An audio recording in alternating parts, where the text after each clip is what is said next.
دوستان عزیزم سلام، اسم من محمده و خوش اومدید به اولین ویدیوی کانال من.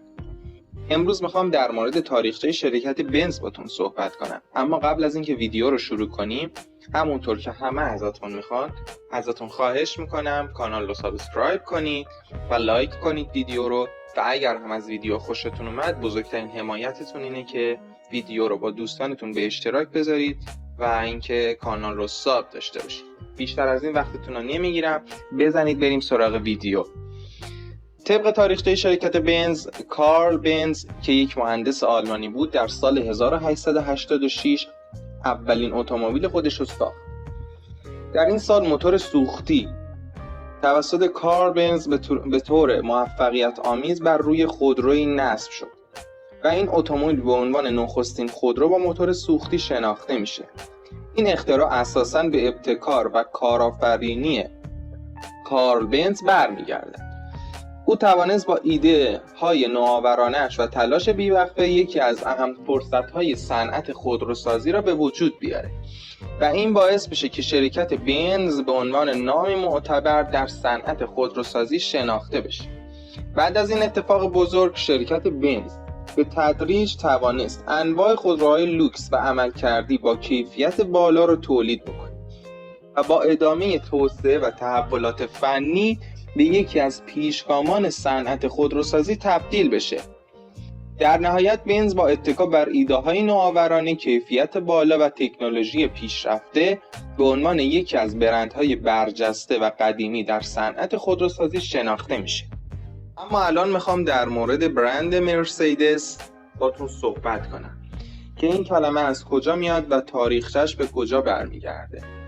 نام مرسدس در محصولات بنز به نام دختر یکی از مشتریان بنز یعنی امیل جلیتس مربوط میشه. در سال 1900 امیل جلیتس که مهمان شخصی بنز بود، خودروی جدیدی به نام مرسدس سفارش داد. این اتفاق باعث شد که کارل بنز و تیم خودروسازی او به تغییر نام خودروهای خود از بنز به نام مرسدس بنز برسند. نام مرسدس بعداً به طور رسمی به عنوان بخشی از نام شرکت اضافه شد. این تغییر نام نمادین تصمیمی استراتژیک بود که باعث تایید جایگاه بنز به عنوان یکی از برندهای معروف و محبوب در صنعت خودروسازی شد.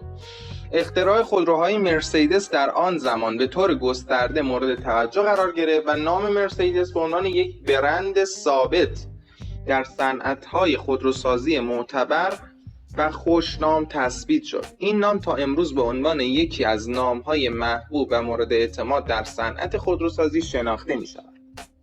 خاستگاه مرسدس بنز به اواخر دهه 1800 برمیگرده، زمانی که گوتلیب دایملر و کارل بنز به روی پروژه‌های جداگانه‌ای برای توسعه موتورهای بنزینی کار می‌کردند.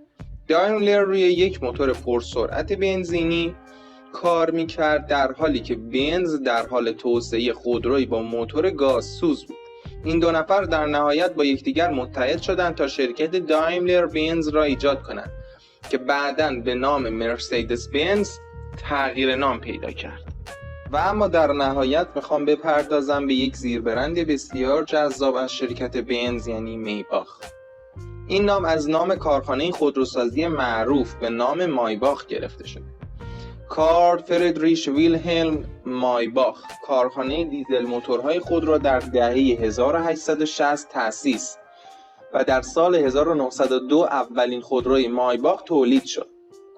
بنز و مایباخ به طول تاریخ خود به طور جداگانه محصولات خود را تولید کردند، اما در سال 1926 تصمیم به ادغام شدن دو شرکت گرفته شد. با ادغام دو شرکت نام مرسدس از طرف بنز و نام مایباخ از طرف کارخانه مایباخ به شکل مرسدس میباخ تلفیق شد. این ادغام نه تنها باعث تقویت و توسعه شرکت شد، بلکه مرسدس میباخ به عنوان نمادی از خودروهای سوپر لوکس و معتبر در بازار جهانی شناخته شد. بنابراین نام مایباخ در تاریخچه طولانی و افتخارآمیز خودروسازی به عنوان یکی از برندهای برجسته و لوکس در صنعت خودروسازی الهام گرفته شده است.